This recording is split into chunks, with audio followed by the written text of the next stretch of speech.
Welcome to the Beyond Ordinary Woman podcast.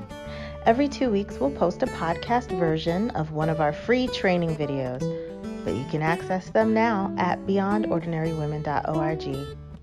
This episode or series includes downloadable information on our website, beyondordinarywomen.org. Go to Resources on the main menu and click on podcast/video extras. Enjoy the podcast. Hello, everybody, and welcome to Beyond Ordinary Women. I am your host for today, Sharifa Stevens, and I have the distinct pleasure and honor of having a conversation with one of my favorite people, Dr. Sandra Glahn. I call you Dr. Sandy, but yeah, Dr. G these days seems to it's be. Dr. G? Yeah, Dr. G. Mm-hmm. Okay. So here we are with Dr. G today. A little bit about Dr. G. She is a journalist and also the author, co-author, or editor of more than 20 books. She serves as professor of media arts and worship at Dallas Theological Seminary. And if you'd like to find out more about Dr. G, you can go to our website at www.beyondordinarywomen.org. I'm wearing my red lipstick and I see that you are. Yeah. Because I'm a fan. today, yes, right? Today, our topic is on purity culture. Yeah, it is. So I want to dig right in with the questions because I'm very eager to know what we as listeners, women, followers of Christ should make of purity versus purity culture. And yeah, my hand already. Distinction, yeah. Let's start with what problems do you think purity culture is attempting to solve? Why does it exist? So the cultural moment in which it was created, at least in a sort of organized capitalistic way, was a moment when there were two social factors, one spiking out of wedlock pregnancy rate, and two, lots of people, including guys I worked with, who were dying of AIDS. And if you think about how the pandemic affected us, and about 1 to 3 out of every 100 people initially who got it died, multiply that by 100% of the people who got AIDS died. There was no cure. So you can imagine the church comes together and says, hey, we got to do something about this. And abstinence is the number one, solution. And so how can we promote abstinence rather than just doing awareness of AIDS or handing out free condoms? And so the SBC, the Southern Baptist Church, and Lifeway created the True Love Waits campaign. So it was rooted in a cultural moment where there was a true risk, and it was life-threatening, but also there was some fear, and also an acknowledgement that if you're a believer in Christ, your body is a temple of the Holy Spirit. You want to glorify God with your body. And so the combination of concerning trends and a desire to teach about purity created a whole industry. And it came with purity rings, sometimes purity balls, which were usually father-daughter, not usually mother-daughter, not even father-son, interestingly enough, right? It was, yeah. So this is where you cross the line and get into purity culture.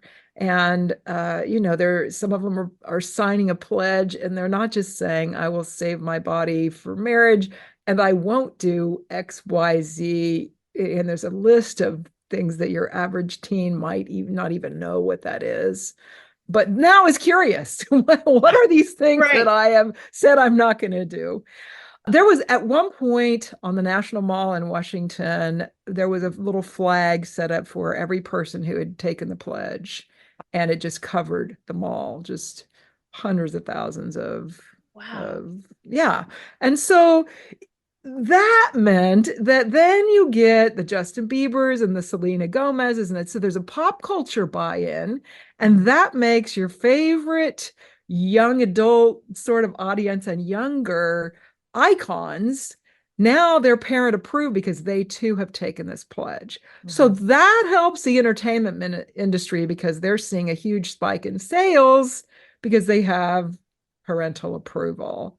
So you see Oh, the snowball, right? Like you yes. see the germ seed of what was intended, but then it created money and industries and programs and rings and music and television. And pretty soon you have a mentality. Interesting. Okay, so it sounds like there was a confluence of a really pure, for lack of a better term, Yeah. intent Yeah. to answer societal ill that was Yes. happening. Well, yes, definitely. I should probably distinguish between US evangelical culture, which is Yeah. what I've just described and what you're saying. But in the larger global picture of if you think about honor killings, when, a sister, sleeps with someone, doesn't matter if your brother does, but if your sister does, you might burn her to death in the marketplace, right? Like that is a purity culture sort of mentality. And you have this sort of fetishizing of Asian women.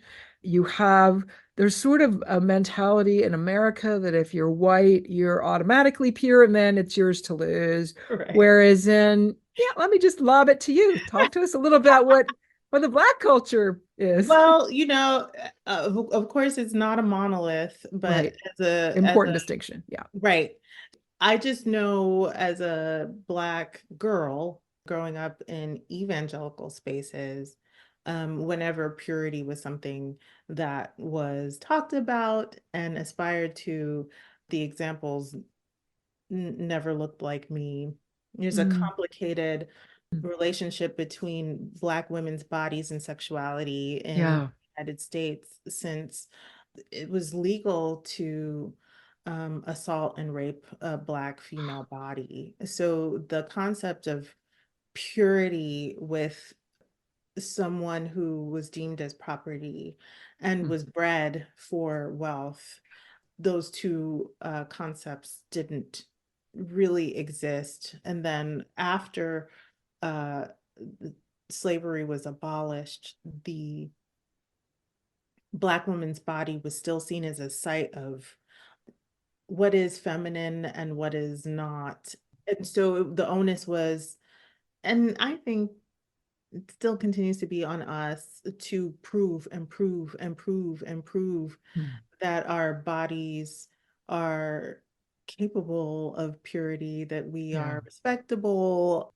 And those cultural arguments persist to this day about Yeah. what constitutes true femininity and what forms does it take, and especially in music or in Mm, movies or in plastic surgery and in social yeah. media, what is considered beautiful and what shade is it in, so Yes. it's It complicated. is complicated. And another complicating factor is both in the sort of capitalism approach to purity culture and in the more global thinking about women's bodies is the underlying idea, which is completely unbiblical, by the way, that it is a woman's responsibility. A woman must take responsibility for a man's thoughts. And if you think about Jesus doesn't say anyone who looks on a woman needs to tell her to cover up. Right. Right? He's like, if you look on a woman and you have thoughts, like you got a problem, you need to take care of you. Yeah, go ahead Jesus and poke that places. eye out. That's right. That's exactly right. I had a male seminary student come to a lecture. I was talking about this, and afterward, he said to me, "I am sorry to say that is the first time anyone has ever said my thoughts are my responsibility. Like, I'm going to have to go home and really think about this. What When it a comes to this subject, it's the way she dressed. She was coming on. she was flashing, or right. Instead of what am I letting my mind go to? Where am I allowing myself to park my mind? And I think it's rooted in some of this of it's her fault, it's her responsibility.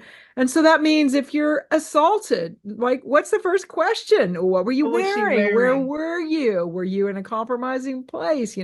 Whereas the first thing that somebody is asked if their wallet is stolen, well, where were you? Did you leave? Like, that is not what we think, right? Um, Exactly. Oh my goodness. You're like percolating so many thoughts in my head like because what? I don't even know where to begin, Sandy, because first of all, the question about blame and blame Yeah, shifting is one as old as the garden. correct. Um, That's right. Your so Genesis sister. Yeah, the woman right, you gave me. Yeah. the woman you gave me. So it's as old and it's just as ancient as the Garden of Eden, number one. Number two, when we're talking about women's bodies, so many times we're talking about capital at the same time. We're Yeah. talking Yeah. about ownership, property, monetary Yeah. value, and Mhm. those things aren't aligned necessarily in the gospel, but they are in maintaining a status quo. So that's also Mm, percolating with me. right. Women, I mean, have been considered property for Right. most, Correct. And still are, right, in many parts of the and still world. are. Yeah. Yeah. And so uh, a lot of the concepts of women's purity is also related to a man's reputation, not Right. That's right. so Yeah. these things are all percolating. Yeah. I mean, the So assault of Dinah, it's the brothers, their honor has been violated, right?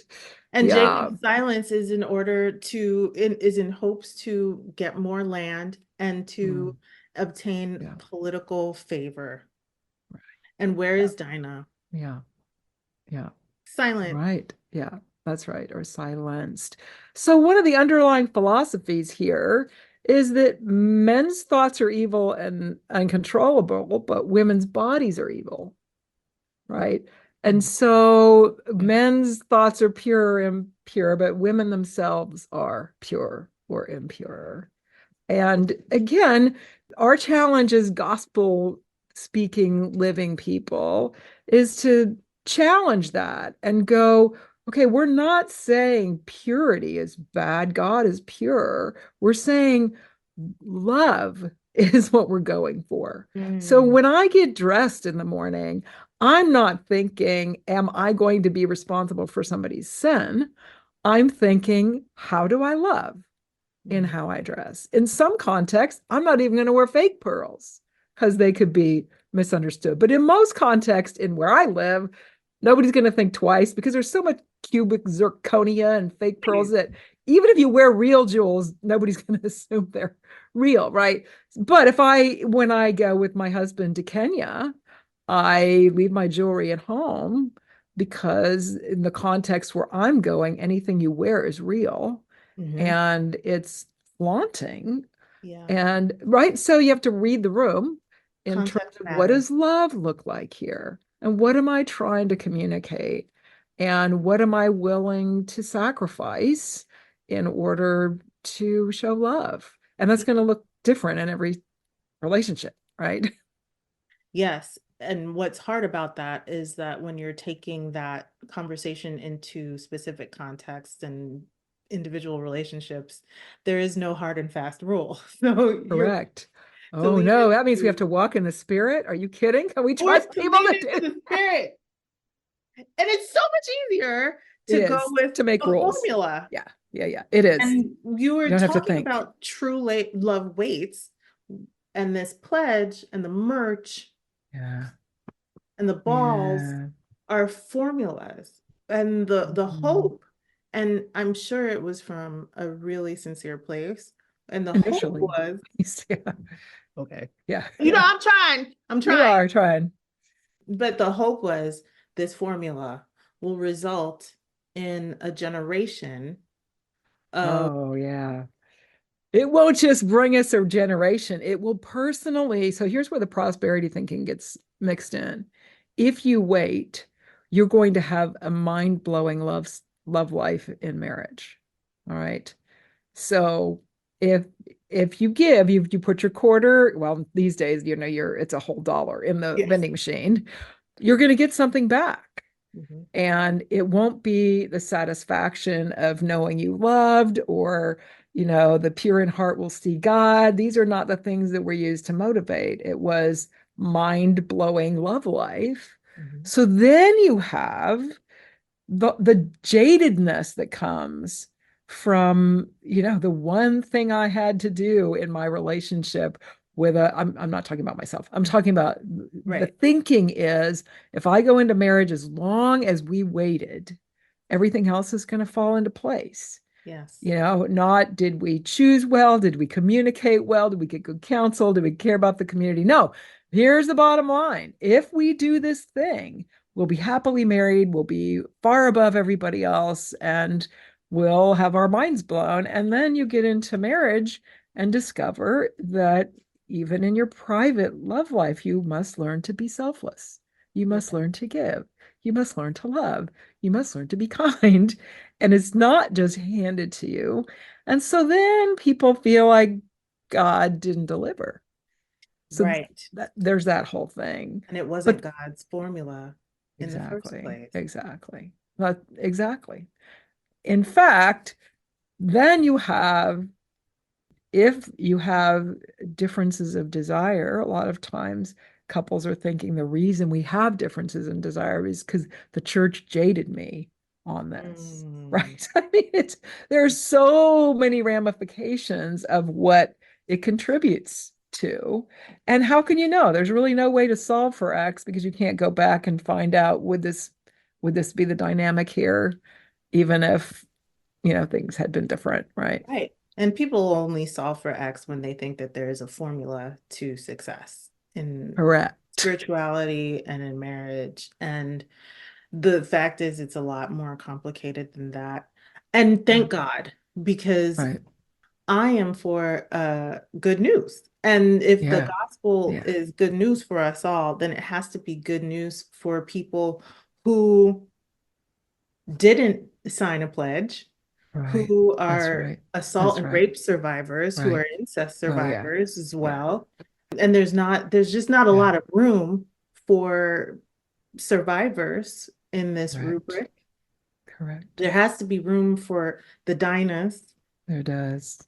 and the Tamars. Right. There Yeah. has to be room. Okay. We went all over. So We I'm like, did. let's see. Here's one that we touched on, but maybe you can speak more about this explicitly. Is purity gendered? Hmm. Well, it depends on what you mean. Are there some sex specific commands given to certain audiences in the New Testament? Oh, Yes, there are sex specific commands, but then you have to well, for example, in second or first Timothy, I want the men to raise holy hands and stop being angry. So mm, here's the question. Is he saying all men are given to anger, or is he talking about a specific local situation? He also says, I want the women to dress modestly, but then he explains what he means by modesty. So, our go to in the West for modesty is sexual modesty. But mm, when the next mm. three examples he gives are pearls, braided hair, expensive apparel, he is talking about modest in the same way that we would say that pastor lives in a modest home. Yes. And he is basically saying, don't wear the emblems of power Mm, to the gathering of the equal.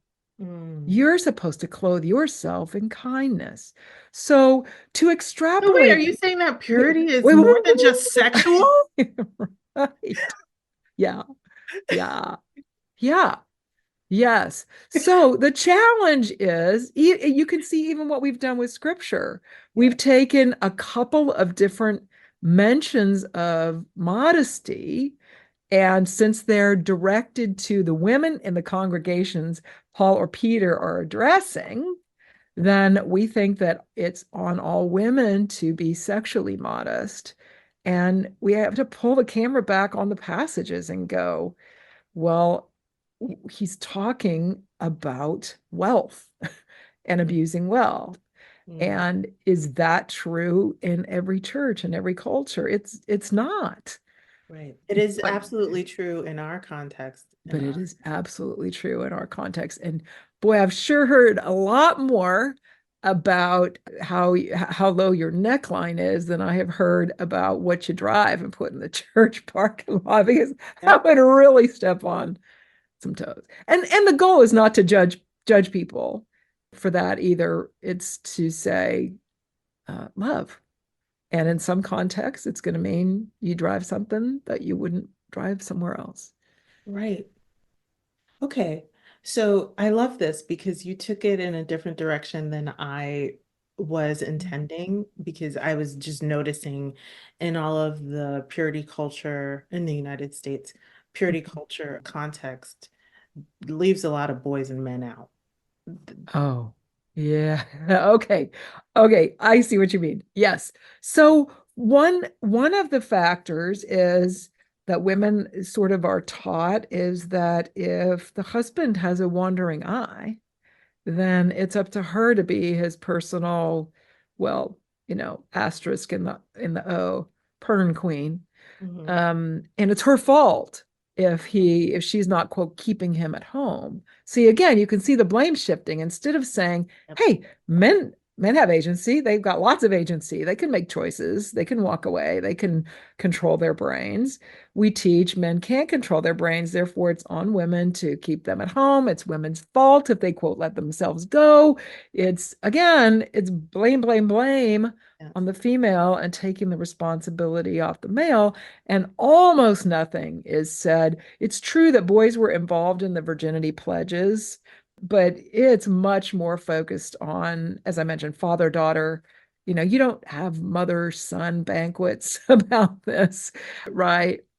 You don't really even have mother daughter, which is interesting because if you look at Song of Solomon, the only time you ever see the word lead in that entire book, she says, honey, I'm going to lead you to my mama's house, to the place where I was conceived. Okay.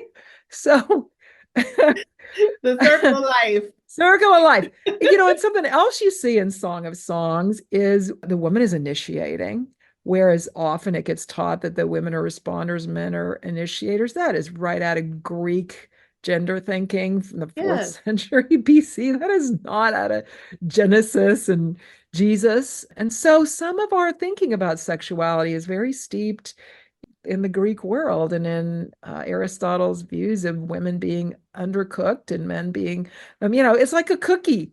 If it's undercooked and soft, which is how I like them, that's a woman. That's a But woman. if she'd been left in the oven long enough, she would have been fully cooked, and that would have made her a man.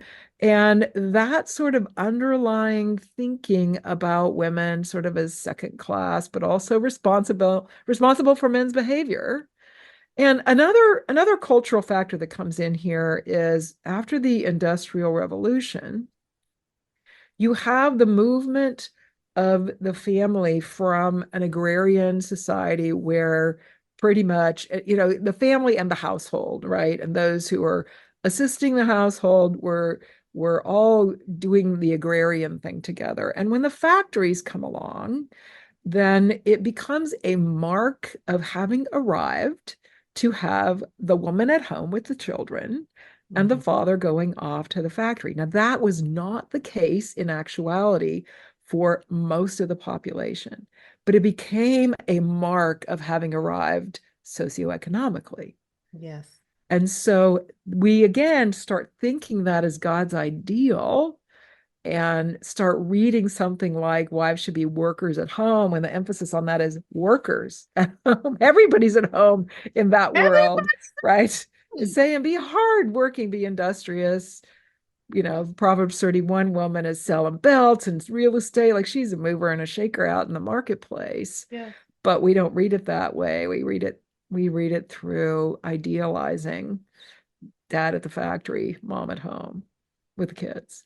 Right. So then it's like the tail is wagging the dog in terms of Mm. what's going on in society currently being superimposed on the text in ways that Right. don't consider the context of that day, and therefore you have what you have what you have, which is Yeah. really great if you want to keep what you have. Right. And the Bible doesn't really give us one style of doing Right. family life, right? It's not that. It's that when you privilege it and then look down on anything that doesn't meet that standard. And what does Or that call have to it do with? ungodly. Oh, Or yeah, call it yeah, yeah, ungodly. yeah. Okay. Yeah, absolutely. So all of this actually has a link to purity culture in that it has the idea that on the one hand, men have to protect women, but on the other hand, women in one particular area have to protect men because they're weak and they can't handle it. And also, the idea gets taught that men are visual and women are not. And to that, I want to say, have you seen Pinterest? Because, you know, why are we going back to YouTube? Why, what were the stained glass windows in the cathedrals? You are conditioned, you're told that you are not visual. You are told that you're relational and that you'll respond a certain way. And it turns out we're sort of pliable with what we're told Absolutely. sometimes until we aren't. Yeah, I don't know. I feel like a dude probably made up that we're not visual, honestly. Maybe so. Yeah. Yeah. There you go. Trying to think of how to pose this next question. I was thinking about how purity culture jibes or doesn't jibe with the breadth of the canon. Just Mm. thinking about Oh, different women yeah. presented to us in scripture, even the women who are presented to us in the genealogy of Christ. Yeah. Yeah. Yeah. Oh, goodness. Okay. Well, first of all, let's take the genealogy. A purity culture mentality looks at that and says, well, the women that are mentioned are the exceptions. They must all be there because of sexual sin. I mean, I've heard it taught that way. And Really? yeah, and you're like, wait, you know that Solomon's in there too, right? You know that Judah, who trafficked his brother and paid Tamar, like, he's in there too. Why is it just the women? And I suspect the women are in there because there's a Gentile connection and we're giving the Jewish history of Jesus, right? We do the same thing with the woman at the well. So before the Reformation, she was considered a righteous woman, somebody who's looking for Messiah. And her name is Fotina, according to tradition. She had Oh, two sons, and she has a feast day in the Orthodox Church. And the thinking was she's either been dumped a few times, but probably had lost her husband to war multiple times. And now she has to share a husband in a concubine situation because she's got to eat. yeah. And so the approach would be mercy. And so when Jesus says, go get your husband, he is approaching her at her point of pain. Mhm. And the Reformation thinking says you don't come to God by seeing the glory and holiness of God first. You start with seeing yourself as a sinner. And so we began to see the woman at the well as a sinner. And we forgot everything we knew about how women are not going to walk into a court of law and just dump husbands 7 times, right? So Impossible. it approaches how we look at it. So my point of that is sometimes purity culture isn't in the text and we think it is. But sometimes you have a legitimately messed up culture and you have God telling his story with that as a backdrop. And we tend to think the culture is inspired instead Mhm. of the goodness of God in the middle of that mess is what we're supposed to be looking at. We're supposed to see that it's messed up for, there to be two wives, three wives. And we are supposed to see that is messed up and look how much they're fighting. Right. And, Joseph's brothers hate him. He's his Yes. mom's the favorite. That'll kill kids. That's Yes. not healthy. And, David, where are you when your daughter gets violated? Why are you not disciplining your son? We're supposed to see all that. We're not supposed to think, well, if David's a man after God and God's own heart, then he's perfect. Ooh, okay. Well, ouch, because that is so popular. It is so intriguing to me, the lack of critical thought around some Yeah. characters in Yeah. scripture and the zeal with which others are torn apart. So Okay. Since you went there, you contributed the chapter in Vindicating the Vixens on Vashti. I did. And you know, so for listeners who just that name isn't ringing a bell, this is the queen married to Artaxerxes, and she gets deposed because she's not submissive enough. And enter, the pageant where people try out for queen, and Esther wins. Oh, that's the worst summary. The pageant. Oh my goodness. That just but you'll talk about it. Go ahead. I will talk about it. So what happens is we read it this way and we think, oh, isn't that sweet? It's a love story. Like, no, this guy is a trafficker. And Yes. so if we miss that he's a trafficker, then we miss just how much courage she had. Yes. Just what it took for her to stand up to this sick, corrupt guy who is trying out virgins until he picks his favorite. Yes. But if Faith. we make this a sweet little love story and a Cinderella story, we miss what the text is trying to tell us. That's right. That's right. And we also minimize and dismiss the horrible actions of Yeah. a man in power. Oh, yeah. Like, and then Yeah. and I feel like this trickles down to the way men feel about themselves. We don't want to infantilize the man of God. We don't want to That's infantilize right. them to believing that Correct. It's a low view of men that sees them it this is way. such a low Yeah. view of men. And Yeah. We I think feel higher like of our brothers. Yeah. that's right. Yeah. Yeah. They're capable of more. They are capable of more. They So let can me just control ask it. this last question because I could talk to you about this Mhm. forever. How do we live out the gospel with our bodies? Mm. Mm. So, as we hinted in the beginning, we walk in the spirit. And what that means is we're in tune with the spirit, which means sometimes the rules change depending on who we're ministering to and who we're with. And it means we have to let love be at the center of our decisions rather than I'm never going to wear XYZ or I'm never going to do XYZ. Good guidelines, maybe in some situations, but I'll just give an example of maybe a stereotype. My husband, when I graduated from high school, he was my high school sweetheart. He sewed me he took a down vest kit and he sewed us matching down jackets. And I and and he took so much grief because he had sewed something, Oh, and that was women's work. Okay. And I'm trying to pick something that's less volatile than the area of sex to show that that's changed and now men can do kits. And you think about it, a tailor is a guy job, right? Some of this is cultural stereotype. And you have to decide by walking with the spirit and being in tune with the spirit. Today, do I live to stereotype because there's something bigger I need to communicate and I lose my audience if I don't wear pink?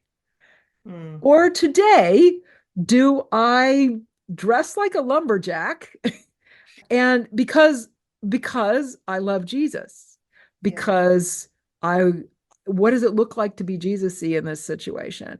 Mhm. I had a Christ following friend in my PhD program where we were in a class with a self-described radical feminist who, interestingly enough, thought Jesus was pretty cool because he was the first rabbi to have a female student.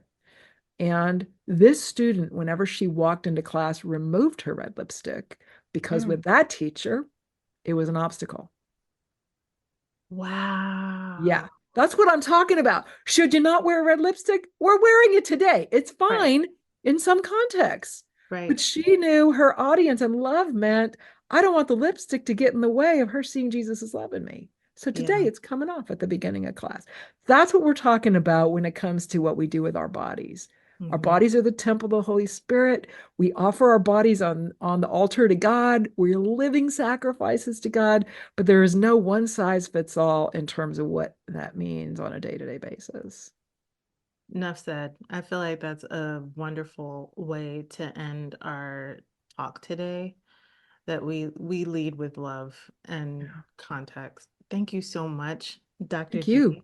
Thank Thank you. you for your wisdom. And for those of us who are watching or listening, if you would like to read more, listen to more about church issues that are affecting us today, you can go to beyondordinarywomen.org and just click on our resources link for more information.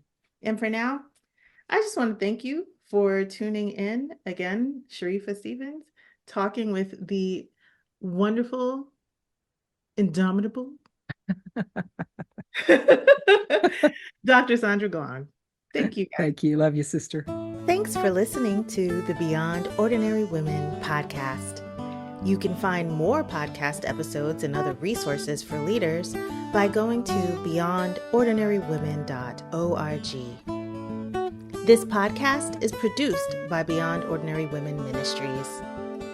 Our production team includes Diana Anunda, Evelyn Babcock, Kay Daigle, Sharifa Stevens, and Deborah Herring. The theme music, Back in Stride, was written by Don E. Miller, produced by Glenn W. Cranford, and used courtesy of Christina K. Miller.